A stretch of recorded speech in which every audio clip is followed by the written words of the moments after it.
Disclaimer, I am not asking for Goku to be in Smash. This video is just an analysis on other people who are. This video was really scary to make. Please be nice to me. Let's begin. Alright, just gonna come right out of the gate and say it. I am not asking for Goku in Smash. Just getting that out of the way first before you comment or make a rating or whatever, because I know Goku and Smash in the same sentence is a huge red flag. So just letting you know, that's not what's happening here. The purpose of this video is entirely different. Now, we all know that Goku is one of the biggest, if not the biggest pick for a non-video game character in Super Smash Bros. He is often seen as a meme pick, but there's still some huge genuine support for him. And a lot of the big Smash tubers that see Goku as a meme pick still admit that they think it would be really cool to see him in, even if they don't specifically want him in. So the purpose of this video is to sort of elaborate to those who are unfamiliar with Dragon Ball or the desire for Goku on why so much of the desire happens to actually be genuine, because I am one of those people. I'm not advocating for Goku in Smash, and I'm not expecting or demanding that Sakurai put him in. I just do genuinely think he would be really cool to see. But he's definitely the lowest on my wish list, below any video game characters, even the ones that haven't appeared on Nintendo systems. Now, before we get into why Goku, why don't we get into why a non-video game character?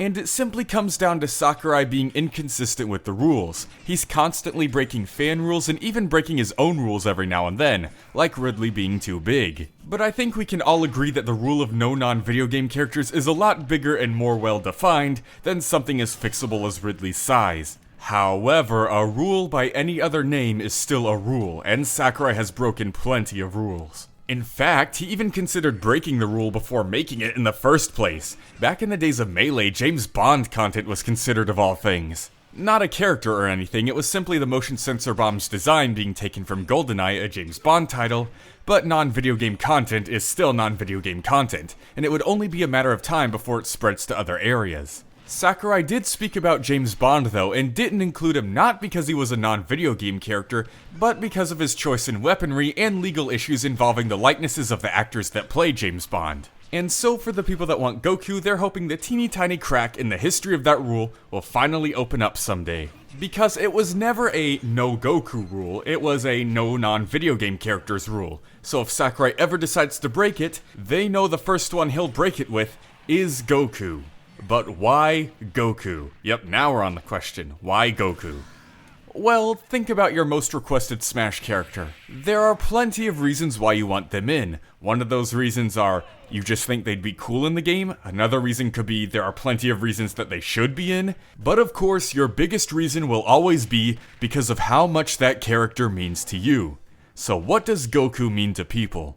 And I must admit, I'm slightly shocked that I have to answer this, but Dragon Ball Z was many people's gateway to anime. In fact, probably most people's gateway to it. Even if you haven't seen it yourself, it was definitely the first anime you ever heard of. Well, either that or Pokemon. Either way, it began running in the US in 1998 with Cartoon Network's Toonami block, just mere months before the very first Super Smash Bros. Game was released, both of which gained massive success and had millions of fans growing up around them. In fact, Dragon Ball Z would end up being so successful that there were several days where it would take over the entire Toonami block. But oh man, Dragon Ball's fame extends far past just a TV run. Its fame has reached a point where it's now the #1 most profitable, popular, and highest grossing manga property in history. Dragon Ball sells manga, it has merchandise, it sells video games, it sells music, it has home entertainment, box office revenue, magazines, and even trading cards, all of which add up to over $24 billion. Over a fifth of which is made up by the sales of the video games, which we all know are produced by the team co-creating Smash with Sakurai right now, Bandai Namco.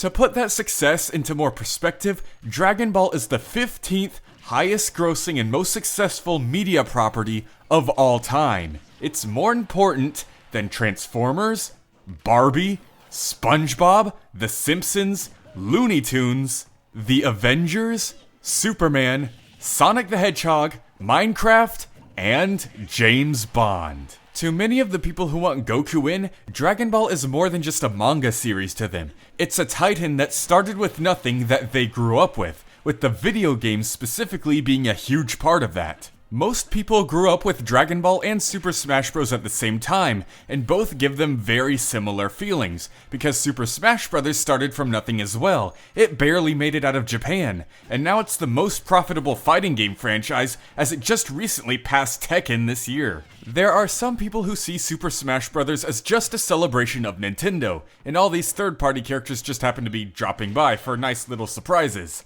There are some, though, who at this point see it as a celebration of video games as a whole, with characters like Snake, Cloud, and Joker joining the roster who are typically seen as more PlayStation mascots. And this viewpoint of Smash being a celebration of video games is now seen by director Masahiro Sakurai, as he's now on a mission to bring as many game worlds as possible into Smash. And oftentimes, a lot of the people who fall into this category are the ones that want Goku in Smash, because the games are so important to them and the Dragon Ball franchise as a whole, that they don't even consider the fact that he originated from manga to be an obstacle.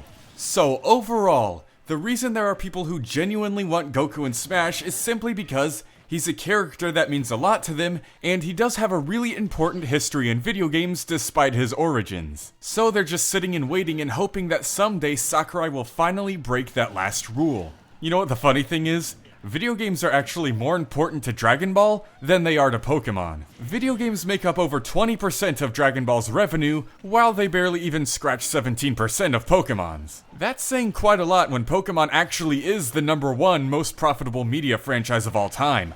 Over half of that revenue is taken up by merch sales. Not bashing on Pokemon or anything, just giving you something to think about. Because as Mewtwo once said, "I see now that the circumstances of one's birth are irrelevant. It is what you do with the gift of life that determines who you are." So despite Dragon Ball's origins, could its history and gift to video games potentially be enough to help it break the rule? Discuss down in the comment section below. Remember, I am not advocating or pushing for Goku to be in. I'm just explaining why people genuinely want him in and why they think he has an excellent chance at doing so. Leopold the Brave out.